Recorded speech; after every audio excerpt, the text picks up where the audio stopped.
Hi, hello student, hello everyone, welcome again in Bongo Pathsala. তো student আজকে practical ক্লাসে আমরা মেইনলি হচ্ছে আলোর যে পূর্ণ প্রতিফলন ঘটে সেটা আগে আমরা থিওরিটিক্যালি পড়েছিলাম, সেটাই আজকের ক্লাসে আমরা প্র্যাকটিক্যালি দেখতে চলেছি। ওকে, তো সেটা হচ্ছে পুরোটা আমরা A to Z দেখবো এবং তার পিছনে কিভাবে হচ্ছে আলো গেলে তারপরেই তার পূর্ণ প্রতিফলন ঘটে সেটাও দেখবো, এবং সেক্ষেত্রে আমাদের কোন ধরনের লেন্স কাজে লাগে সেগুলোও আমরা এক এক করে দেখবো। ঠিক আছে, তো চলো লেট না করে শুরু করা যাক।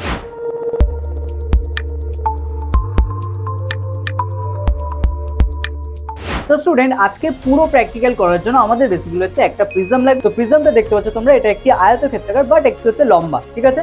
তো এটা এবং তার সাথে আমাদের একটি লেজার লাইট লাগবে, কারণ এই রেটা বেসিক্যালি আলোর যে পূর্ণ প্রতিফলন সেটাকে দেখাবে, ঠিক আছে। তো নাও এবার আমরা পুরো প্র্যাকটিক্যালটা দেখবো যে কিভাবে আলো হচ্ছে আমাদের প্রিজমের উপর আপতিত হওয়ার পর সেটা অ্যাকচুয়ালি হচ্ছে আলোর পূর্ণ প্রতিফলন ঘটায়। ওকে, তো চলো দেখা যাক পুরোটা। তো স্টুডেন্ট এবার দেখো তোমরা, এখানে কিন্তু আলোটা পড়ার পরে আলোর পূর্ণ প্রতিফলন হচ্ছে। ভালো করে দেখো, আলো যদি এখান থেকে বেরিয়ে যেত তাহলে আমার হাতের উপর পড়তো, ঠিক আছে। এবারে আমার হাত রেখেছি, তো দেখো এবারে পড়ছে, তার মানে কি যে আলোটা এর মধ্যে পড়ছে সেটা পুরোটাই প্রতিফলিত এখানে আসছে, আবার এখানে এসে শেষ এই প্রান্ত থেকে বের হচ্ছে। দেখতে পাচ্ছ এখানে আমার হাতের উপর আলো পড়ছে, তাহলে এটা হচ্ছে কিন্তু আমাদের আলোর পূর্ণ প্রতিফলনের ঘটনা, ঠিক আছে। তাহলে দেখতে পাচ্ছ এখান থেকে হচ্ছে রেটা বেরোচ্ছে, এখান থেকেও বেরোচ্ছে না, এখান থেকেও বের হচ্ছে না, ঠিক আছে। যে জায়গাগুলো আলো পড়ছে কোনোটা থেকেই কিন্তু বেরোচ্ছে না, একদম বেরোচ্ছে কোথায়, এই শেষ এই প্রান্ত থেকে। ওকে, তো স্টুডেন্ট আমরা প্র্যাকটিক্যালি হচ্ছে আলোর পূর্ণ প্রতিফলন দেখলাম, ঠিক আছে। তাহলে আলো হচ্ছে যখন কোনো প্রিজমের ওপর হচ্ছে আপতিত হবে, ঠিক আছে, তখন কিন্তু আলোর মধ্যে হচ্ছে পূর্ণ প্রতিফলন দেখা যায় একটা নির্দিষ্ট অ্যাঙ্গেলে যদি হচ্ছে আলোকে ওই প্রিজমের ওপর আপতিত করা হয়, ঠিক আছে।